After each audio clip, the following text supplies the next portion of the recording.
Então, boa noite a todos e a todas. É um prazer estar aqui hoje com vocês, numa sexta-feira, às 20 horas, depois que o nosso Brasil teve várias notícias que alguns esperavam, outros nem tanto, não é verdade? E aí, essa live surgiu através de uma conversa com o Dr. César Brito, uma pessoa incrível, super disposta sempre a atender toda a advocacia, aquela pessoa que realmente você pode conversar a qualquer hora, que sempre tem uma palavra boa, né, em qualquer momento, né, doutor César? Você, assim, eu falo para o meu esposo que você é uma pessoa fascinante, é aquela pessoa que sempre tem uma palavra boa, é aquela pessoa que sempre está de alto astral, através da dificuldade você sempre vê uma porta de saída, né, é impressionante. E aí a gente estava conversando, e aí eu falei, doutor César, vamos fazer uma live? Estou te convidando pela associação para que a gente possa falar sobre a crise. O que a crise trouxe hoje de novidades para a advocacia? Quais são hoje as portas que estavam fechadas e que, de repente, a gente não vislumbrava soluções, não via oportunidades nisso? Ramos de direito que as pessoas hoje ainda não exploram e que agora estão abrindo portas. E também sobre quando acabar essa pandemia, o que vai acontecer? Será que nós vamos Tá, voltar a tô ter ouvindo. os velhos hábitos, não é verdade? O doutor César Brito é aquela pessoa que dispensa qualquer currículo.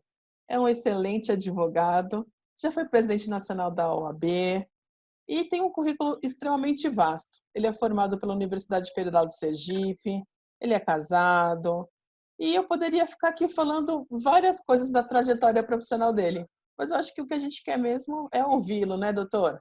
Boa noite, é um prazer estar aqui com o senhor. Boa noite, Vanessa. Boa noite a todos aqueles que estão interagindo, não só aqui nesse site, mas também no YouTube. Dizer que é um prazer estar aqui. Quando nós conversamos sobre como compartilhar ideias, e eu sempre gosto de compartilhar e aprender com esse compartilhamento, esse tipo de reuniões significam a troca de experiências recíprocas, e eu gosto muito, porque o ser humano sempre nunca, eu acho que nós nunca estamos no fim de uma chegada, nós estamos fazendo caminhos. E os caminhos significa, e ninguém caminha sozinho a estrada da vida, nós caminhamos sempre junto com várias pessoas, como agora estamos caminhando com várias pessoas. E a pergunta que se faz sobre o que será do direito depois pandemia ou durante a pandemia, mas eu não posso resistir à primeira provocação. Vanessa, quando fala da epidemia política que nós tivemos hoje, que foram essas acusações recíprocas em duas altas autoridades da República, do mesmo grupo político, em que se acusa de práticas recíprocas de crime de responsabilidade.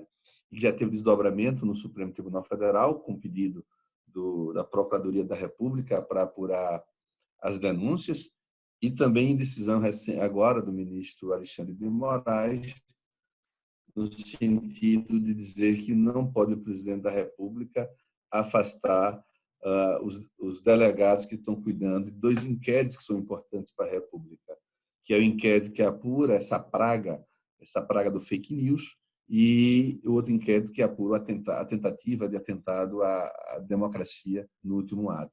Então, você vê que corre-se uma epidemia muito grande nos órgãos da política, ainda não virou pandemia, mas a gente, por ser uma doença grave, e cabe à advocacia, por força de juramento, no artigo 44 da nossa lei, inciso 1, defender o Estado Democrático de Direito, as pessoas, os direitos humanos, e nós temos que ficar muito em alerta nesse tempo. Mas volto à questão que nos traz essa noite. O que será da advocacia agora e pós? E a resposta se vai de duas formas. Qual o ramo do direito que surge a partir de agora e como advogar a partir de agora. E porque o como advogar, e eu vou colocar isso depois, e eles também significam oportunidades novas, oportunidades de advocacia, de ampliar a forma e o exercício da própria advocacia. Porque a própria advocacia e a vida, ele evolui com o tempo. Se nós pudéssemos imaginar que era impossível ao homem compreender que a Terra era redonda, hoje, aliás, alguns estão voltando a achar que a Terra é plana, mas lá atrás se imaginava que a Terra era plana, mas vieram os avanços tecnológicos e trouxeram novidades para o mundo, com a bússola, o astrolábio, e fez com que o Brasil fosse achado agora, em 1500, fosse achado para o mundo ocidental, porque já é achado pelas comunidades originárias no Brasil.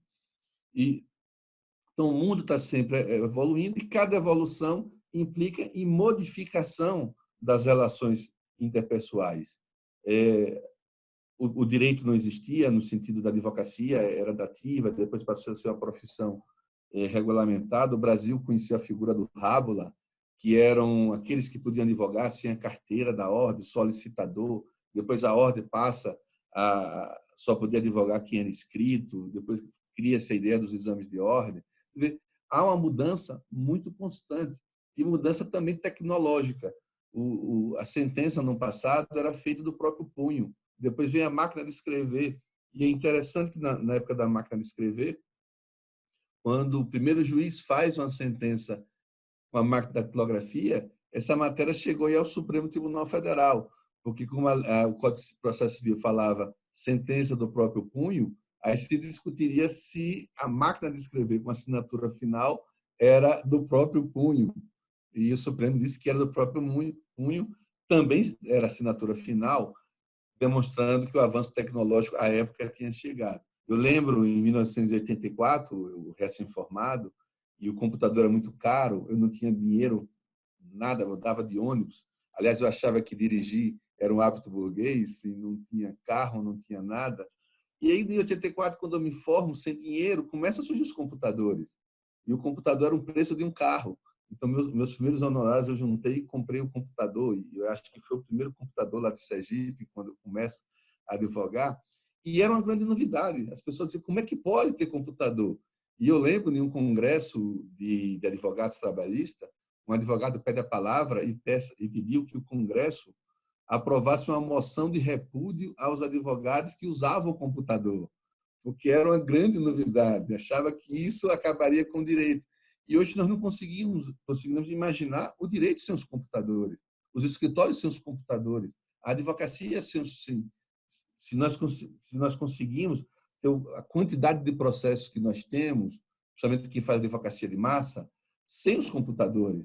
Então, aí você vê, se já assustou a comunidade a sentença datilografada assinada pelo juiz, imagine agora que as sentenças são assinadas digitalmente, não tem papel, não tem letra, não tem nem a fórmula individualizada das pessoas, porque é assinatura eletrônica e que se coloca por lei com mais força até do que a assinatura do próprio punho. Então, o direito vai mudando, e vai mudando trazendo várias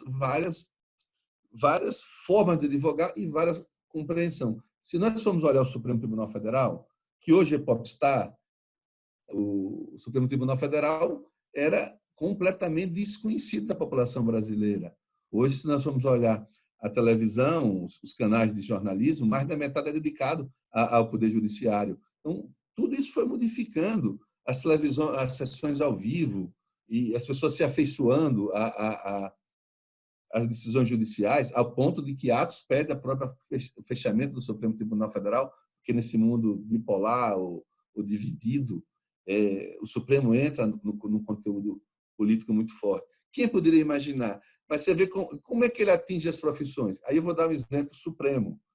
Eu faço muita sustentação oral no Supremo, advogo no Supremo, e lá da tribuna da advocacia, você fica no mesmo patamar dos magistrados, tem a figura não só do presidente, o secretário, o procurador-geral da República, mas no meio da corte, que é tombada pelo patrimônio público, sendo das obras de Oscar Niemeyer, das belas obras de Oscar Niemeyer, no meio existe um vácuo profissional e um vácuo histórico, que é a figura dos taquígrafos. Os taquígrafos desapareceram. Está lá o prédio do Supremo na formação arquitetônica, mas não funciona mais, está lá com valor histórico, mas não tem mais a profissão dos taquígrafos. Então, você vê que as profissões também vão mudando. O direito do trabalho sofre muito esse impacto. O direito do trabalho tem uma evolução também ao longo da humanidade muito forte. A relação de trabalho já foi, trabalho significava castigo, dedicado aos escravos, depois passou a ser uma relação de servidão, evolui para uma relação contratual, mas com muita exploração, principalmente na época da Revolução Industrial. Nós amadurecemos para colocar um sistema de proteção ao trabalhador, principalmente a partir da OIT, em 1919, as constituições sociais que transformam o trabalho em fator de dignidade da pessoa humana, traz princípios novos para o trabalho. Aliás, eu gosto muito de definir o trabalho com uma frase de Gonzaguinha, quando disse que o homem sem trabalho, o homem não tem honra, e sem a sua honra se morre, se mata, não dá para ser feliz. Ele vincula o trabalho à honra e felicidade. Deixa de ser escravidão, deixa de ser castigo para ser honra e felicidade. Com proteção no Brasil da CLT, depois ele entra na proteção constitucional, está lá vários princípios do direito do trabalho escrito expressamente na Constituição, evolui para ser também um direito internacional protegido por várias instituições internacionais, como direitos humanos, pela Corte Internacional de Direitos Humanos, São José da Costa Rica, que nós somos vinculados, a OIT, que também somos vinculados. Você vê, o direito do trabalho evolui de forma tal como nós conhecemos hoje. E depois passa a ter uma política mais recente de desprestigiamento do direito do trabalho, coisificando, dizendo que o moderno é transformar o trabalho em coisa a ser apropriada pelo menor preço. Se faz uma reforma trabalhista, muitos trabalhadores, e se procura desmontar o direito como nós conhecíamos, que sempre essa modificação significa também uma reconstrução de um novo direito. E qual é o direito que surge? Qual é a categoria profissional que surge a partir daí? Como é que deve ser o olhar da advocacia a partir dessas modificações constantes? Acho que a pandemia vai trazer reflexos novos, eu vou trazer um pouco para depois, mas antes da pandemia, eu já falava de que o direito do trabalho, como nós conhecemos, estava em choque. E vários advogados, principalmente nossos colegas de trabalho, desesperados pela diminuição muito grande da quantidade de ações trabalhistas. E eu sempre sou um otimista, eu digo, olha, gente, nós temos que repensar o direito, ou o próprio direito do trabalho, voltando aos velhos tempos. Eu acho que a advocacia ficou muito acostumada no copiar-colar, a gente pegava uma petição do outro e postulava. Acho que parte de nós ficou com muito medo, só entrava com as ações judiciais quando já tinha uma decisão do Tribunal Superior. Então, vamos voltar agora a pensar o direito, voltar como nos velhos tempos, pegarmos os textos legais e dar interpretação. Eu brinco assim que uma lei é como um filho ou uma filha. Nós os colocamos no mundo com uma intenção, mas eles serão o que eles querem que seja. Eles vão trilhar os seus caminhos próprios. Bem assim é uma lei. O legislador tem uma intenção ruim, mas essa intenção ruim já foi posta no mundo. Quem vai dar o caminho, a visão final do que vai ser esse direito de trabalho somos nós, da área do judiciário. Primeiro o advogado pensando, porque o advogado é o primeiro a postular, então nós temos que voltar a interpretar. Eu fiz um texto para mim, para o escritório, todas as normas do direito do trabalho que estão ali, eu consigo dar uma interpretação com base nos princípios constitucionais. Então, é começar a postular de novo. Então, acho que o direito do trabalho precisa, nessa fase, da ousadia da advocacia. Mas vai surgindo um novo tipo de trabalhador, que hoje já são mais, eu digo assim, que a maior categoria profissional que o Brasil tem, e essa categoria profissional vai ser ampliada pós-pandemia, no Brasil e no mundo, os trabalhadores de aplicativo. Como compreender essa nova relação dos trabalhadores de aplicativo? Não só os de transporte, mas os de entrega. Percebemos agora que todo mundo está usando compras online, vai no supermercado online, tudo, o mundo não vai deixar de modificar, não vai voltar ao tempo passado. Os aplicativos vão ser a forma de relacionamento. Nós estamos discutindo, para você ter um exemplo, hoje, o nosso escritório está estudando as privatizações do sistema de transporte, dos metrôs, e aí um cientista colocou, olha, precisa, inclusive, retomar essa matéria, porque nem os ônibus serão mais os mesmos, porque esses tipos de aplicativos que nós temos, como agora nós estamos fazendo, vão ter menos reuniões, menos pessoas transportando. Se você fazer uma reunião no Brasil todo, você não precisa pegar mais avião. Então, tudo isso, o trabalho home office vai ser ampliado. Então, vão ser novas relações, nova forma de pensar. Como discutir isso? E eu tenho dado alguns exemplos. Eu quero fugir se o trabalhador de aplicativo ele é empregado, se ele deve ser regulado pelo direito do consumidor, se ele é regulado pelo direito civil, mas eu estou chamando as pessoas para pensarem.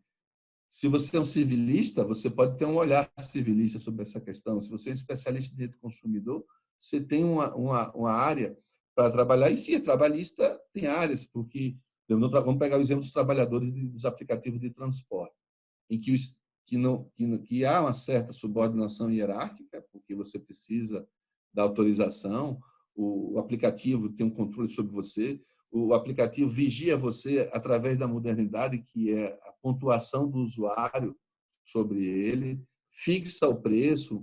Tudo isso poderia discutir. Há uma relação de trabalho. O mundo todo, em alguns países, tem dado vínculo empregatício e outros não. Mas é um direito ainda em disputa pela modernidade. O que vai ser, eu não sei.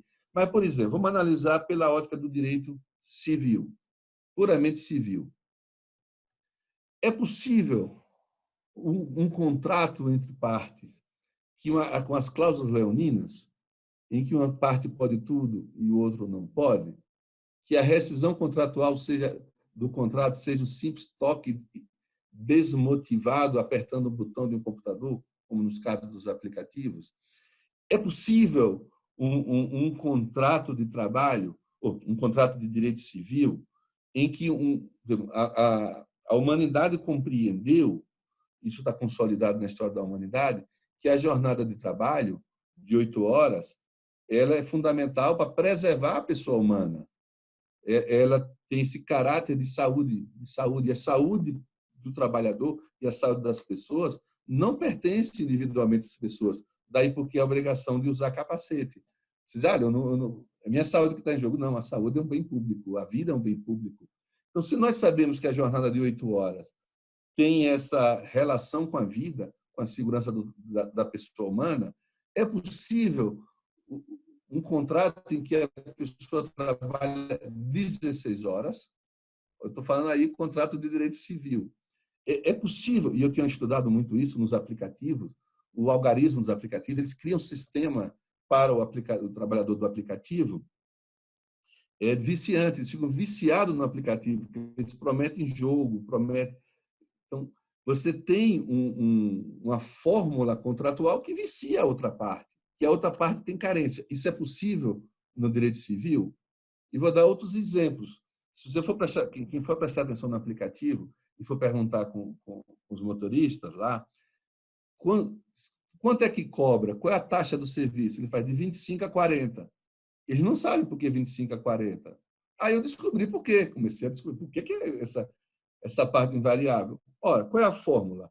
Quando eu contrato um serviço do aplicativo, ele me dá o preço. E eu faço uma relação contratual ali. Eu aplico, concordo e fiz um preço. Concordei que para ele me levar ao endereço, eu estou pagando X.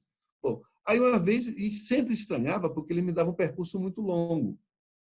Aí conversei com motoristas. Venha por aqui porque é mais curto. E nós colocamos e era 4 quilômetros mais curto. Aí eu descubro na conversa que o aplicativo paga ao motorista o percurso real que ele fez.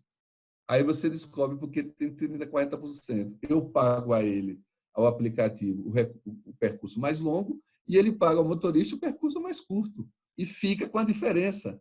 O direito civil permite isso.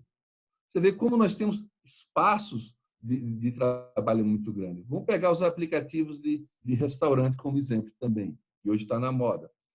Qual é o maior adversário do concorrente do aplicativo de restaurante? Não é o outro aplicativo de restaurante, é o próprio restaurante. Porque o restaurante, o aplicativo, só sobrevive se você pedir comida em casa. Se você vai ao restaurante, você não vai chamar o aplicativo. Então, os aplicativos querem a cozinha do restaurante, não querem o restaurante. E aí eles começam a praticar o que eu chamo de, aliás, que a legislação chama de dump. Ele empresta dinheiro aos restaurantes, e os restaurantes dependem muito dos aplicativos, e paga com alimentos. E ele vende para o usuário, para o consumidor, o alimento do restaurante mais barato do que o próprio restaurante. E quebra o restaurante porque ele quer a cozinha do restaurante e o nome do restaurante. Isso é dump. Então, você vê que tem vários espaços nesse mundo que chega, de forma irreversível, de procurar extrair dessas relações contratuais, tanto qualquer que seja o ramo, se dê trabalho e tudo, regras de proteção, porque a propriedade pela Convenção tem função social, a dignidade da pessoa humana tem guarita constitucional, a segurança tem guarita constitucional, tudo, a vida tem proteção constitucional, tudo isso tem proteção constitucional. Então, os advogados têm que, e as advogadas, têm um espaço muito grande de compreender essas novas relações que surgem e ter um espaço de trabalho. Depois eu falo, porque já estou ficando muito longa essa introdução, mas eu falo depois como essas modificações atingem o dia a dia da advocacia, e eu acho de forma positiva. Claro, tem aspecto positivo e negativo, mas acho também de formas positivas.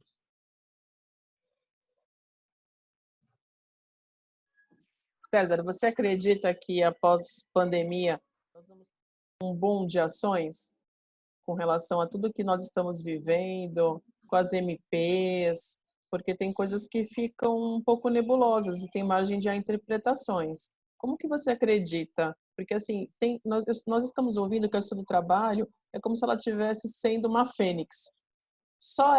Tudo se fala a respeito e em torno da justiça do trabalho. Eu tenho participado de uma live sobre o direito do trabalho e sobre as medidas provisórias.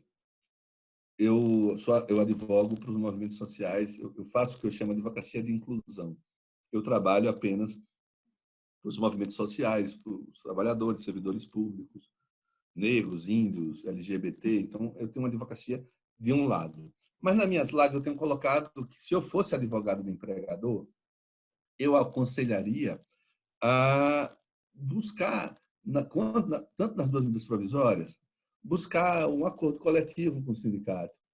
Porque uma coisa é julgar durante a pandemia. Julgando a pandemia, você tem todo esse fator emocional em debate. O Supremo julgou de forma, para mim, absolutamente emocional, ainda de forma provisória, porque estava discutindo liminar. Porque a matéria, quando for julgada de vez, ela vai ser julgada fora da pressão da crise. Então, o que é mais seguro para o empregador? E se eu fosse um empregador?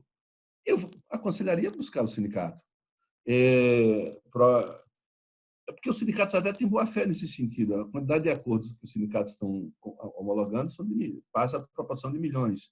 Já antes, os sindicatos combativos como o ABC, o movimento sindical, surge muito lá no ABC, já nos momentos de crise, eles faziam acordos coletivos com as empresas automotoras e automotivas para redução de jornada, com redução salarial. Então, isso já é uma prática comum no movimento sindical. Acho que o prudente seria isso, porque isso vai ser julgado depois, e é bom lembrar, mas o Supremo já decidiu. Mas essa matéria vai ser decidida em forma de matéria infraconstitucional.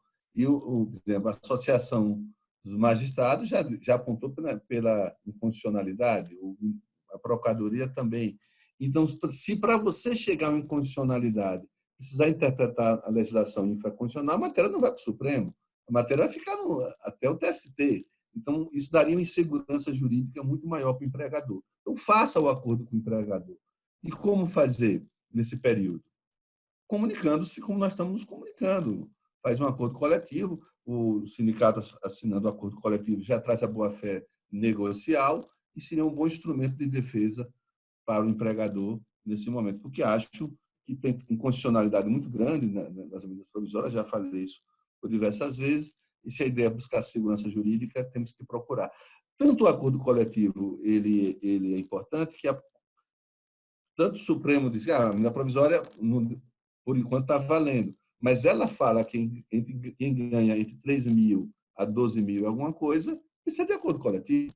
Ele não está dispensando acordo coletivo em geral. Quando ele não dispensa, significa que é possível fazer um acordo coletivo em tempos de distanciamento social e de isolamento. Uma outra coisa que nós estávamos conversando é com relação a essa, nós não vamos ter volta, né? Tudo que nós estamos vivendo já estava à disposição, mas não era tão explorado como hoje em dia. Então, como o doutor falou, com relação agora aos transportes, as empresas vão ter que se adaptar porque as pessoas vão preferir fazer reuniões online.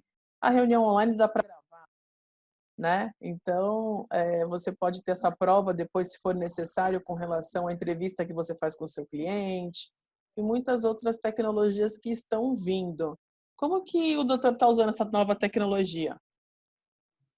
Eu tenho feito diariamente reuniões, não só de escritório, porque eu tenho um escritório de parceria em São Paulo, um escritório em Minas, o de Brasília e o meu escritório originário lá de Sergipe. E nós estamos fazendo várias reuniões semanais. E aí a gente sempre faz uma rodada com todo mundo para falar como é que eles estão se sentindo. E todos, sem exceção, estão dizendo o seguinte: estão trabalhando mais do que quando trabalhava na época presencial. Isso parece uma realidade das nossas vidas. O que parecia que nós estaríamos alheios em casa sem ter o que fazer, aumentou-se a quantidade de trabalho. E olhe que os tribunais suspenderam os prazos, salvo os tribunais superiores, que continuam com suspensão de prazo, mas se vê, nós continuamos trabalhando o tempo todo, com muita reunião como esta. E as reuniões se tornam muito mais práticas, porque você divaga menos, você tem forma de trancar o som. Então, mas ela ultrapassa, os escritórios deverão e terão que fazer também despachos com seus clientes online. Você não precisa que os clientes saiam distante de uma cidade vizinha para o seu escritório, você pode dar o tempo para o atendimento, vai se modificar a forma de atender o próprio cliente. Eu tenho despachado com os ministros também de forma online. Eu recebo o link do Supremo, ele me dá o tempo que eu vou entrar, o tempo que vai ser do despacho. Isso não é, isso vai ficar. Antes já despachava assim, alguns ministros do STJ já despachavam de forma online, e hoje vai ser irreversível. Já fiz sustentação oral, acho que fui pioneiro, foi o primeiro dia, lá no pleno do Tribunal de Justiça do Maranhão, com sustentação oral pelo Skype. Então, essa vai ser algo absolutamente regular, constante. Bom, aí um dos colegas vai dizer, mas isso que você que faz advocacia nos tribunais superiores, você não significa que vai diminuir o seu trabalho? Porque todos os advogados poderão também fazer sustentação oral nos tribunais superiores, despachar com os ministros, não seria necessária a contratação de um advogado em Brasília. Pode ser que isso aconteça, mas as expertises para cada tribunal exigem conhecimento de cada tribunal. Claro que isso pode acontecer, mas eu disse, mas em compensação também, eu vou poder sustentar nos outros tribunais. Eu posso conversar diretamente com os advogados da base o tempo todo. Eu posso despachar também na base. Eu estou dizendo isso porque os advogados vão ter que entrar nesse sistema para vai poder ampliar seus leques de parcerias. Você pode advogar para um sindicato do município vizinho e você não precisa, você pode fazer o atendimento do município vizinho também do seu próprio escritório, na sua cidade. Você traz também caminhos inversos. Você pode ir até lá e você vir para cá. Reuniões com os diretores dos sindicatos, às vezes era muito difícil você conseguir reunir os diretores.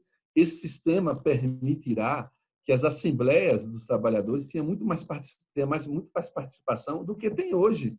Poucos vão.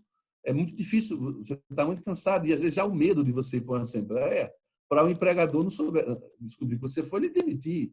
Então, esse sistema, bem utilizado, bem compreendido, vai modificar as relações de trabalho, as relações sindicais, o interrelacionamento, e tem que estar atuando. Quando eu falei que meu primeiro dinheiro foi comprar um computador que valia um carro, e eu não tinha carro, já entendia ali que essas coisas nós temos que ser vanguardistas, nós temos que ter.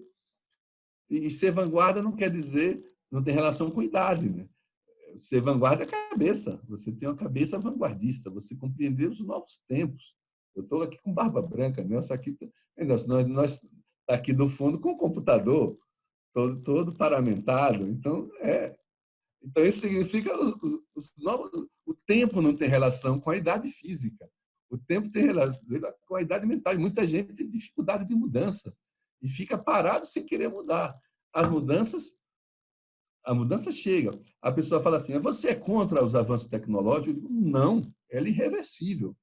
O problema para mim é que o avanço tecnológico ele não está andando junto com o avanço humanitário. Nós estamos esquecendo os avanços que nós conquistamos do humanismo. Relações decentes, relações de igualdade, mais solidariedade. Para mim, cada emprego que é extinto pela tecnologia tem que ter solução para saber como é que nós vamos garantir a sobrevivência. Se você for estudar mais profundamente esse tema, e agora a pandemia ressalta isso, está se falando, inclusive para grandes empresas de tecnologia, da ideia de um salário mínimo universal, que Eduardo Suplicy falava aqui no Brasil e todo mundo ridicularizava. Então, é preciso ter um salário mínimo ou uma renda mínima universal para as pessoas. É um pouco esse debate com esse auxílio de R$ 600. Então, é preciso garantir uma remuneração mínima para as pessoas, porque a destruição dos empregos não pode significar a destruição de vidas. Esse é um debate que a pandemia trouxe. O que é mais importante? A economia ou a pessoa, ou a vida da pessoa? Isso é irreversível. A vida vale mais, e eu acho que a sociedade está começando a compreender bem isso.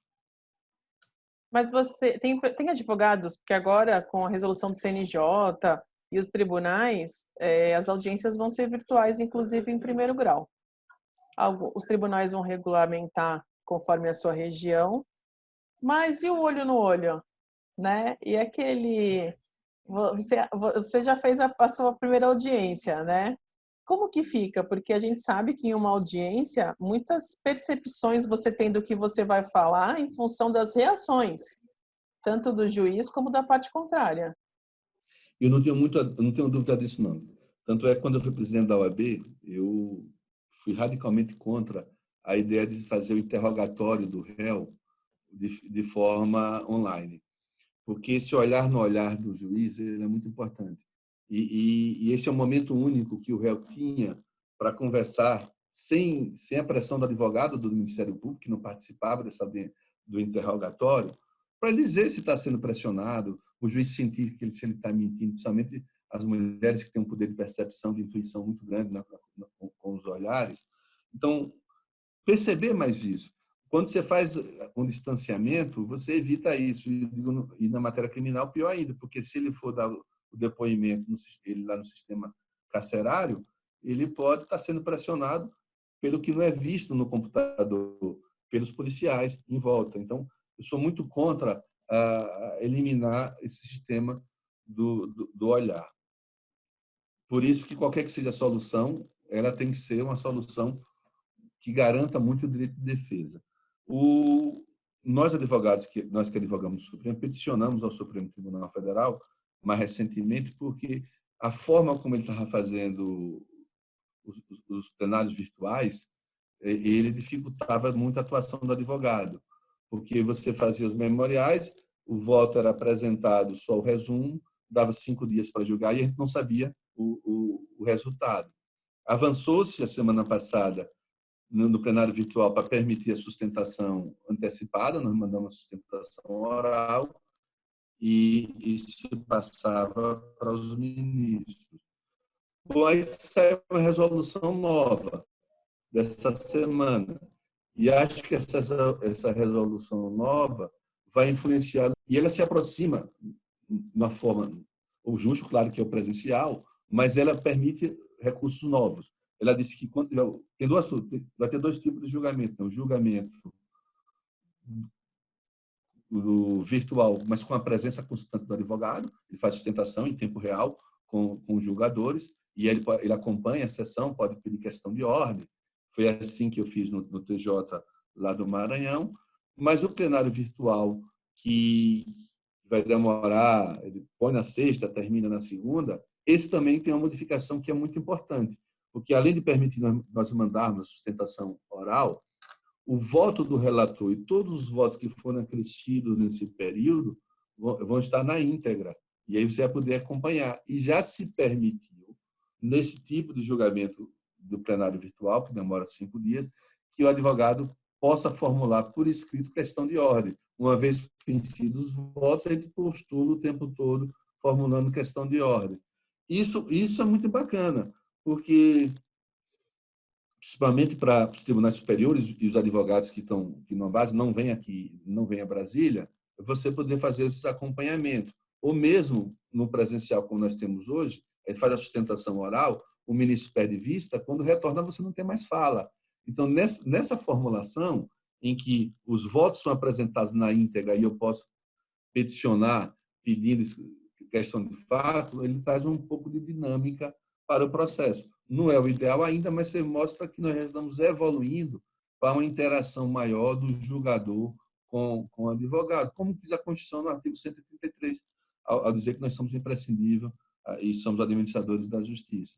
Mas são avanços que demonstram que nós temos que nos aperfeiçoar, abrir-se um campo para o advogado também da base poder fazer isso no Supremo Tribunal Federal e nos tribunais superiores. Abrir-se um campo também para você ter, se tiver um advogado acompanhando em Brasília, ter um relacionamento maior, porque você acompanha de perto o próprio trabalho dele. Ele não está lá só para dizer, registrei minha presença. Não, ele vai estar atuando, porque você vai estar fiscalizando em tempo real o trabalho do advogado do Tribunal Superior, dos tribunais regionais. São Paulo é muito grande e tem 2 tribunais. Vários advogados são contratados para acompanhar os processos nos regionais e nos TJ. Então, você vai poder acompanhar mais o trabalho de todo mundo. É um novo tempo. É um novo tempo que significa... Alguém pergunta assim, qual é o advogado que vai desaparecer? Claro que vai desaparecer. Alguns advogados, como os taquígrafos, desapareceram, alguns advogados desaparecerão. Acho que desaparecerão os advogados copiar e colar, porque aí serão substituídos pela máquina, pela inteligência artificial, porque ele vai fazer aquela mesma coisa da advocacia de massa, mas nunca desaparecerá o advogado que cria, que ousa, que pensa acima dos limites do texto frio da lei, esses não desaparecerão, e não desaparecerão os advogados que compreendem que o seu papel é combater a injustiça. Porque quando você vai aumenta a tecnologia, e nós estamos falando que nós podemos ter 1 bilhão de pessoas sem perspectiva de sobrevivência, significa que nós teremos 1 bilhão de pessoas necessitando de justiça. Os advogados só desaparecerão, em definitivo, quando nós tivermos justiça plena. Enquanto nós não tivermos justiça plena, os advogados serão absolutamente necessários. Então, você só vai ter que readaptar-se e compreender os tempos que vão chegando, não ficar com raciocínio dos tempos que já foram passados. E com relação ao estudo, hoje a gente percebe que temos várias lives, no Instagram é uma concorrência absurda com relação a temas, muitas vezes você quer ver um tema, mas tem vários no mesmo horário, e no Zoom, enfim. Hoje a informação está vindo 24 horas. Se você abrir o Insta meia-noite, tem professor falando sobre algum tema. O senhor acredita que depois da pandemia isso daí vai pegar? As pessoas vão querer mais estar fazendo cursos online? Porque tem pessoas que são adeptas a cursos presenciais, né? Outras, mas hoje não está tendo escolha. Então, o modo presencial, todo mundo teve que experimentar o virtual. Então, o senhor acredita que nessa volta as pessoas vão ficar mais no virtual? Uma vez eu estava na presidência da OAB, estava um debate muito interessante na magistratura, e associação, e junto com o Congresso Nacional, porque queriam criar um código de ética para a magistratura. E havia um debate se devia ou não ter um código de ética para a magistratura, e perguntaram a minha opinião como presidente da OAB. Eu disse, olha, gente, de overdose de ética ninguém morre. Quanto mais ética, melhor. Quanto mais regulamentarmos a ética, melhor. Então, isso é bom para todo mundo. Bom, um dos deveres da advocacia, talvez um dos mais importantes deveres da advocacia, é o de que, quando ele recebe a procuração do cliente ou da cliente, eu chamo da transmutação da outra pessoa em nós mesmos. Então, quando o cliente me dá uma procuração, eu passo a ser ele ou ela na busca por justiça. E uma das consequências desse ato de transmutação dele em mim, um colega que Timaya chamou eu e você, você e eu, juntinhos. Então, significa que, para que eu tenha esse instrumento procuratório, e eu tenho uma seleção de mercado que só eu posso postular justiça, isso me traz um outro dever, um dever ético fundamental, que é o dever do saber. Eu tenho que saber. Essa é a minha retribuição pela exclusividade da postulação judicial. E para que eu saiba, eu tenho que estudar. Eu tenho que estudar o tempo todo. O direito, o Brasil é um país que tem leis para tudo, qualquer solução à lei. Em momento de crise surge 500 mil leis. Significa que nós estamos estudando, temos que estudar. A educação continuada faz parte das nossas vidas. Eu não esqueço uma vez que eu estava na palestra, eu acho, presidindo essa palestra, estava a da Peregrino Grinover, estava vários grandes processualistas, e eu fui utilizado como exemplo para todos eles.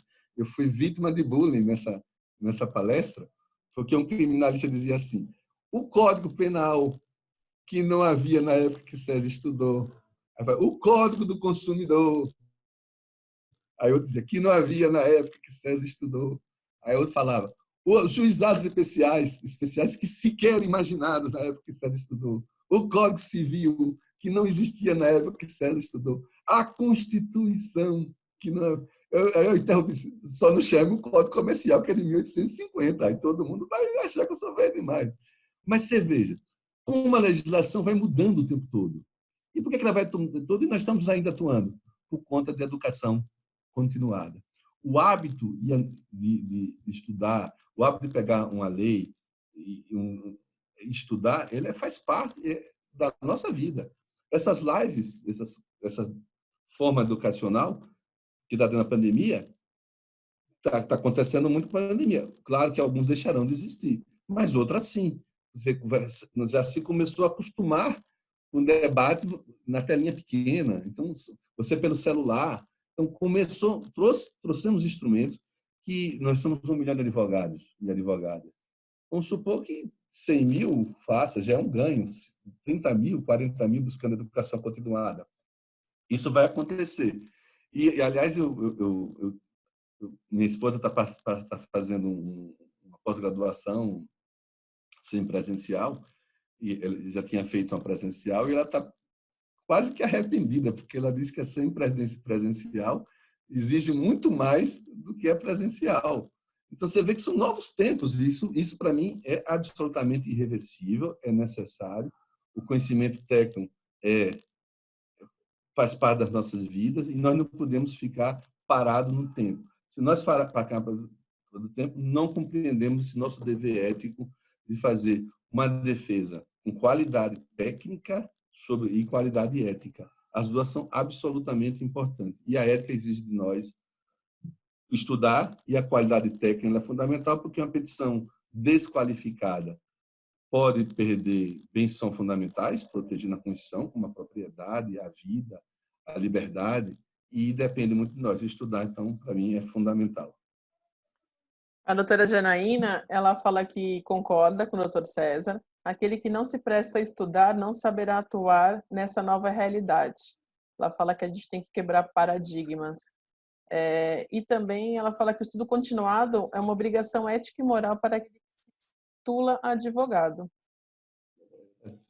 Mas se eu posso dar um conselho para as pessoas sobre isso, sobre a educação continuada, eu sempre tive uma visão meio pretensiosa na minha vida de estudante. E eu carrego ela hoje, até hoje, para mim, em mim mesmo. Quando surge uma lei, ou estou diante de um caso, quando me contratam, a primeira coisa que eu faço é ler o texto da lei. Não procuro doutrina, não procuro jurisprudência, eu procuro dar a minha própria interpretação sobre esse assunto. E eu dizia assim, quando eu era estudante, ora, se Damásio de Jesus pode interpretar, por que eu não posso interpretar? Se Ponte de Miranda pode interpretar, por que eu não posso interpretar? Então, eu sempre tive isso de procurar dar a minha interpretação sobre todo o dispositivo legal. Depois eu procuro saber se pensam igual a mim, mas a primeira interpretação é minha. A segunda interpretação minha é, quando alguém me procura, é o conceito de justo. Eu procuro o que é justo para você. Depois que eu firmo o meu conceito de justo, eu procuro a legislação que enquadre no conceito de justo.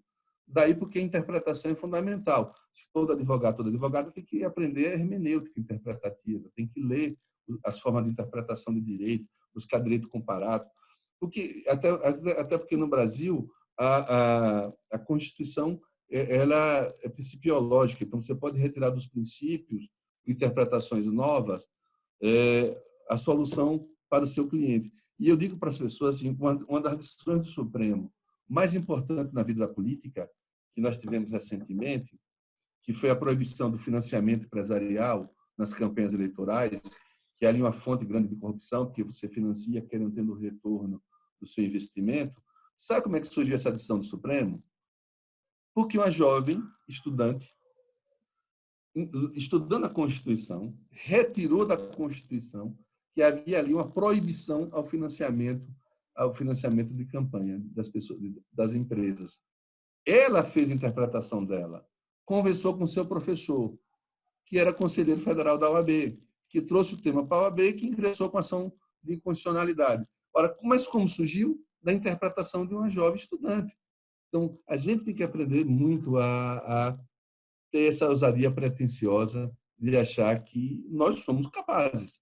Não há diferença entre uma pessoa e outra pessoa, um advogado, jovem ou mais veterano. O que não pode é parar de pensar, parar de interpretar e abandonar esses princípios que fazem nascer a advocacia, que é a busca por justiça e liberdade, solidariedade, todos esses princípios que estão na dignidade da pessoa humana, vida, função social da propriedade, princípio tem para tudo. Nós estávamos conversando antes de começar a live exatamente sobre isso, né? Que também, além das audiências, nós também agora os escritórios eles têm vários aplicativos que eles vão estar gerindo o seu escritório online e podem dividir tarefas. E você não precisa usar mais o WhatsApp, por exemplo, você pode estar usando esses aplicativos para gerenciamento e integrando essa comunicação, porque você vai conseguir dar baixa em processos que, de repente, processos administrativos, né? Que antes você precisava ou mandar e-mail ou você ligar, e agora não precisa mais disso, ou presencialmente. Você tem esses aplicativos onde você pode gerenciar com maior facilidade e ter maior produtividade. Mas o doutor não acha que produtividade também beira o estresse? Porque hoje, o online, se você não se regrar, você começa a trabalhar às 8 da manhã e termina às 22, porque você fica no Isso é verdade. computador. Mas vamos falar um pouco da parte de produtividade É, decorrente desse. vamos lá. Há 3 anos atrás, por exemplo, nós implantamos no nosso escritório uma controladoria jurídica. E são 3 advogados que cuidam da controladoria. A gente percebe que essas alterações tecnológicas elas são muito rápidas e para acompanhar é muito complicado. O PJS você perde muito tempo, leva muito tempo também fazendo. E aí resolvemos profissionalizar esse sistema. Então, nós temos um setor que cuida única e exclusivamente do controle, não só do processual, mas também dos peticionamentos. Os advogados são separados. Os advogados fazem os processos, mas e esse setor é quem protocola. E ele se especializa, não é todo mundo que fica fazendo os protocolos. Porque, por exemplo, eu perderia 1 hora, 2 horas fazendo. Então, como eu não sei tanto, você imagina você conhecer o sistema de todos os tribunais e do Brasil inteiro, em que a vaidade dos magistrados não permitir a unificação ainda do sistema, porque cada um acha que o seu é melhor, e já botou placa inaugurando o seu. Então, é preciso criar um sistema, pessoas que sabem mais do que a gente. Então, a gente tem que reconhecer que, na questão tecnológica, outros advogados e outras advogadas sabem mais. Então, a gente tem um escritório com um avanço tecnológico, mas nem todo mundo está fazendo esse avanço. Alguns cuidam disso, outros não cuidam disso. Alguns cuidam de compreender as técnicas de recursagem e tudo, faz e manda para o outro setor. Então, tudo isso já era, antes da pandemia, já essa compreensão de que é preciso aperfeiçoar o escritório. O que nós temos que fazer agora, de novo, é compreender esse mundo mais da virtualidade, dos despachos virtuais, das reuniões virtuais, o marcar atendimento dos escritórios com os advogados assim. Alguns escritórios que funcionavam com sistema de plantão, de atendimento, vão se adaptar mais fácil, porque você pode fazer o plantão também online. E cidades grandes como aqui, o município, estado grande como São Paulo, então isso vai ter muita utilidade. Então é preciso mesmo se debruçar.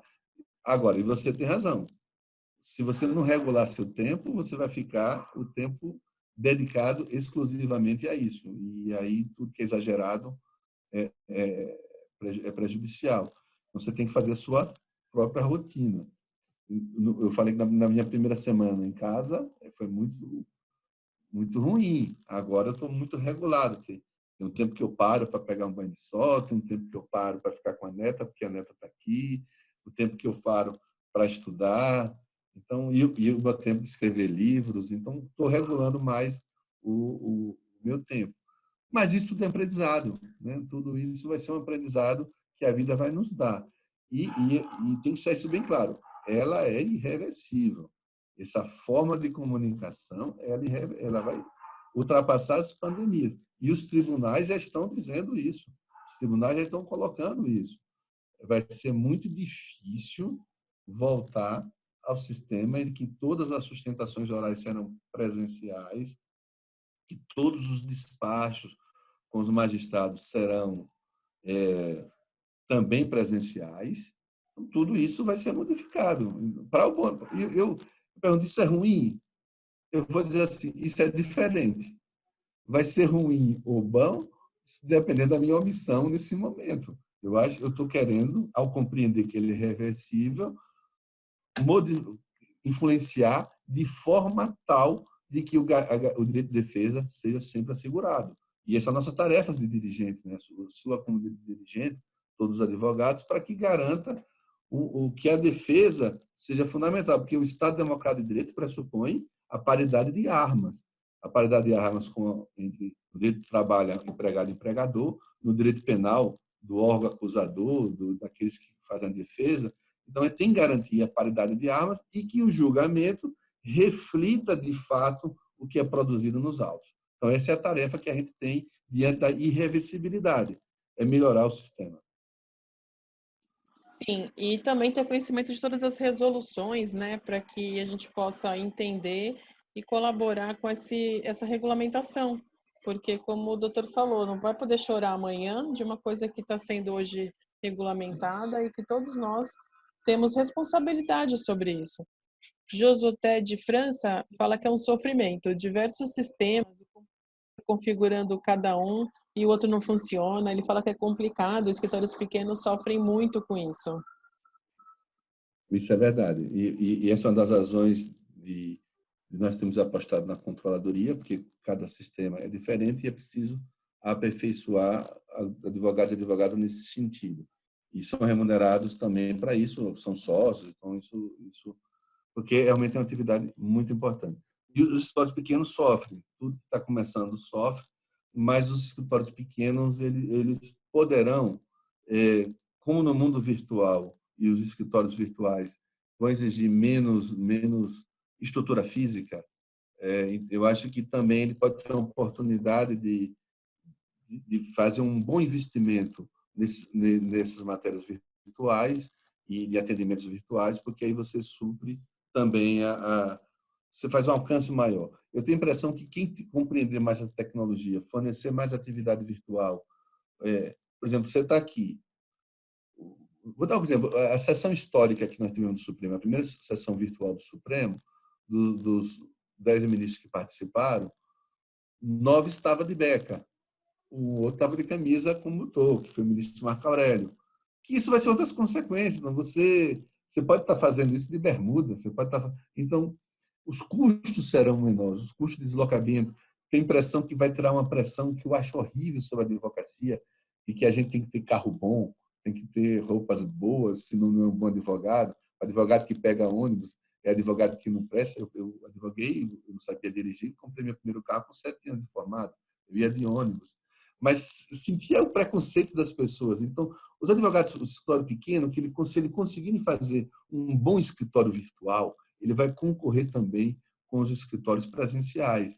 Então, talvez seja uma oportunidade muito grande, sabe, Joana, para compreender esse tempo e fornecer um serviço maior, um serviço de qualidade na virtualidade também. Na semipresencial, porque, na verdade, nós estamos falando em semipresencial, não é só no plano virtual. Eu ainda acredito muito no olhar da pessoa. E isso que nós estamos fazendo, você está falando e vendo a voz, a expressão. Eu brinco não. Eu falo que o advogado é o poeta do processo, porque a função do advogado é contar a vida que pulsa naquele amontoado de páginas monótonas, iguais para o julgador. Então, nós temos a função de mostrar a história que pulsa, a vida que está ali, e essa tarefa continuará. E continuará também no mundo da virtualidade. E o desafio é mostrar para o julgador, nesse mundo às vezes monótono, o que está acontecendo. E aí não vai tirar o advogado que usa, que vai bater na porta do magistrado, que vai contar a vida, que vai criar outras fórmulas de convencimento, fazer vídeos mais inteligentes. Nós fizemos uma discussão nessa sustentação oral que eu fiz virtual, que o advogado tinha 15 minutos no Supremo. Mas sustentação oral no mundo virtual, 15 minutos não é muito? Eu cheguei à conclusão que sim. Fiz uma sustentação menor, mais curta. Então, tudo isso nós vamos aprender. E quem aprender primeiro, chega primeiro. E eu acho que os jovens têm mais facilidade de aprender primeiro do que a gente, porque não conhece tanto essas ferramentas como vocês conhecem as ferramentas. Doutor, para finalizar, não quero te colocar numa saia justa, tá?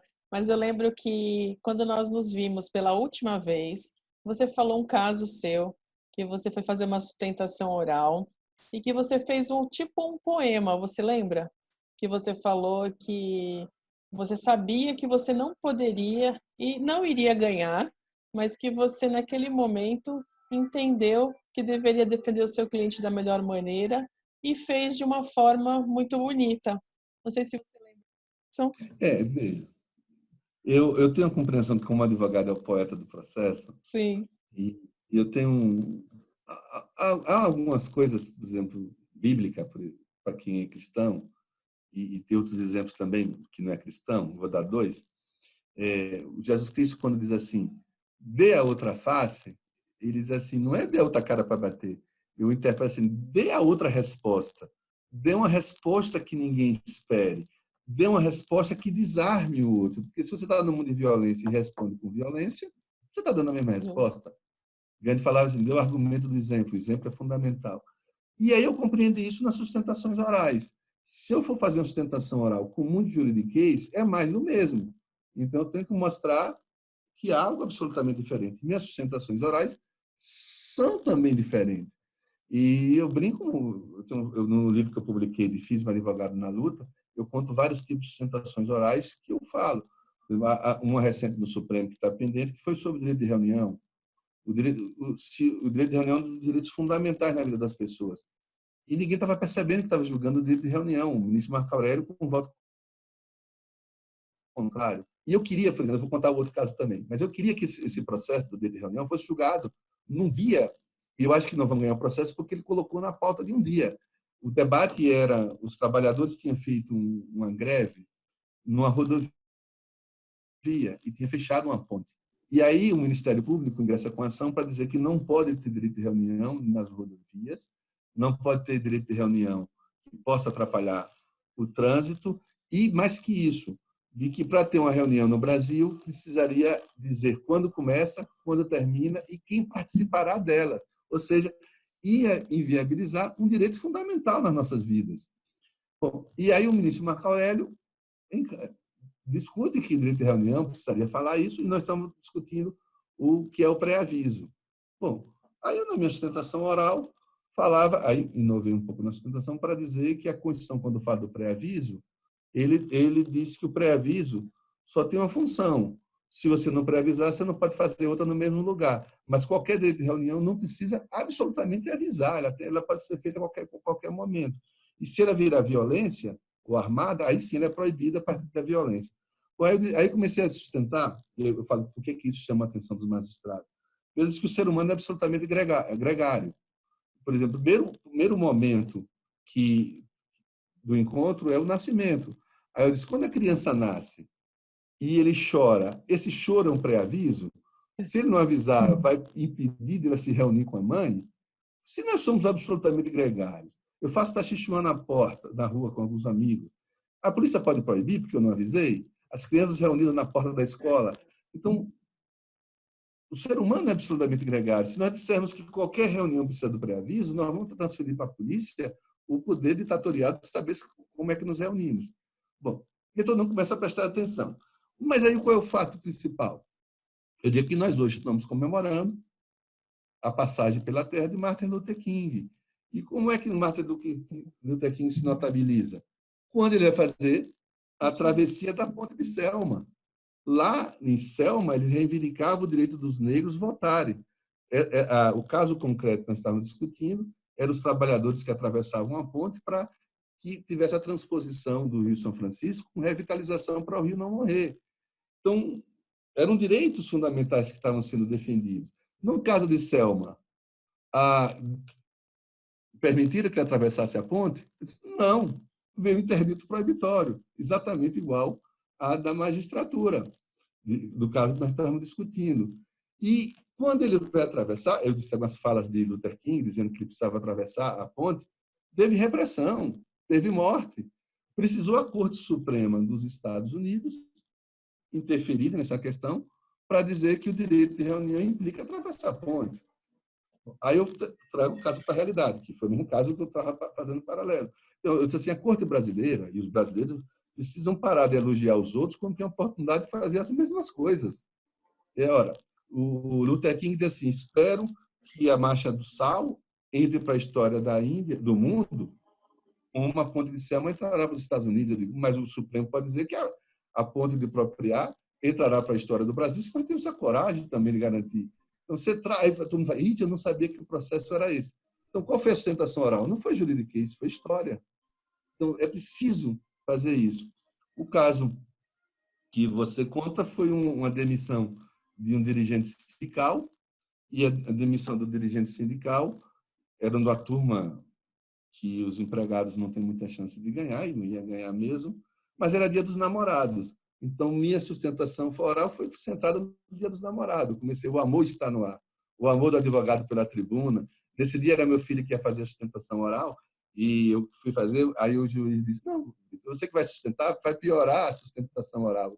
É o amor do pai pelo filho, orgulhoso pela fala do presidente, o amor do advogado pela tribuna, o amor pela justiça, e esse amor que é muito histórico, que é o amor dos dirigentes sindicais, das relações sindicais com o direito, porque ele começa com alguns amores, como o caso de polícia, depois ele se casa com a CLT, aí fui dando os exemplos, com direito internacional, e fui mostrando a história do casamento, vinculando ao tema.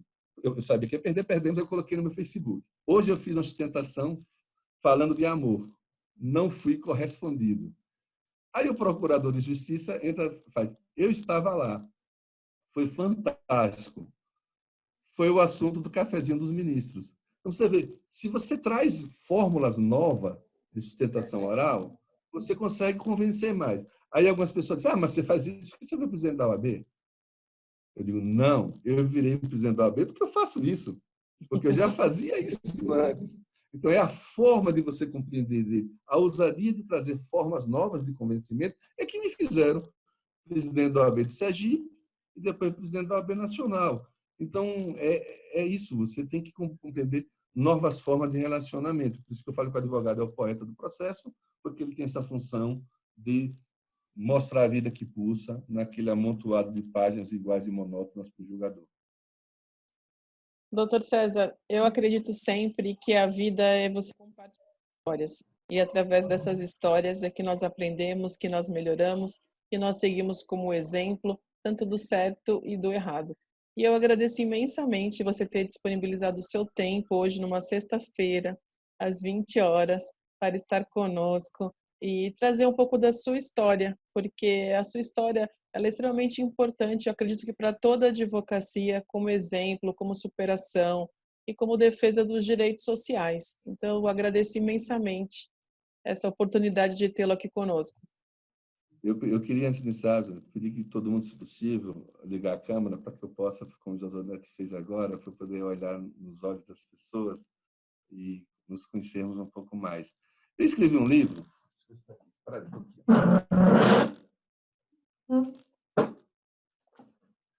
que é justamente esse livro, Fiz-me Advogado na Luta.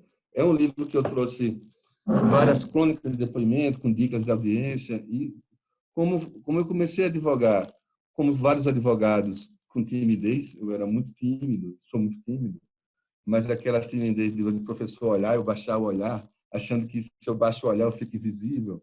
E fui compreendendo, quando eu virei advogado, eu conto isso no livro, digo, se eu quero ser advogado, eu preciso vencer a timidez. Eu digo, a timidez acaba comigo, ou eu acabo com a timidez, ou ela acaba comigo. E passei a fazer coisas. Então, quem quer falar? Eu dizia, eu. Tremendo. Quem quer fazer os juros simulados? Eu. Quem é tímido não perde a timidez, mas controla as mãos, controla a voz. E aí eu vi uma vez aquele veríssimo, dando entrevista em Jô Soares, ele tremia. Disse, mas como é que você está tremendo, um grande ator que você é? Disse, mas aqui sou eu.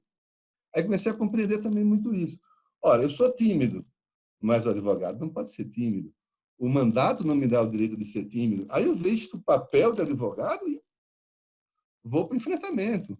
Então, são várias formas. Aí eu vou contando casos de sustentações orais, de audiência, como superei, como eu comecei a advogar para o movimento das mulheres, o movimento dos negros, o movimento... Isso nos meus 5 primeiros anos de advogado. Eu digo, meus 5 primeiros anos de advogado me fez o que eu sou. E eu digo que me fiz advogado na luta, na lide, no fórum, nos movimentos sociais, não apenas nos livros, mas, sobretudo, aprendendo com as pessoas. As pessoas nos ensinam. Os dirigentes sindicais foram e continuam sendo meus professores. As pessoas que lutam, as mulheres que lutam, os movimentos que lutam, são meus professores e continuam sendo meus professores. Vocês aqui são meus professores. Então, a vida é um eterno continuar, um eterno aprendizado. Basta que você saia do lugar. Você não pode querer mudar ficando no mesmo lugar e achar que revolução é você mudar o canal de televisão com controle remoto. Ao contrário, é você ter o controle da sua própria vida, dirigir para você mesmo e sair mudando e sendo mudado na mesma proporção. A doutora Janaína pede desculpas, mas ela está com a filhinha dela no colo, tá? E por isso que ela não está com a câmera ligada. Ah, Janaína, mas eu ia ficar gostando, porque de vez em quando eu boto minha neta no colo quando eu estou fazendo live. E o doutor Rafael também está agradecendo muito, diz que é uma conversa muito boa e proveitosa, e ele gostou e está agradecendo. Tá bom? Obrigado, vocês também. Então, boa noite a todos. Doutor Nelson, muito obrigada por ter comparecido. Agradeço a publicação também na sua página do Facebook. Agradeço a presença de todos. E até uma próxima, doutor César, e a todos. Ótimo final de semana. Eu também. Amém.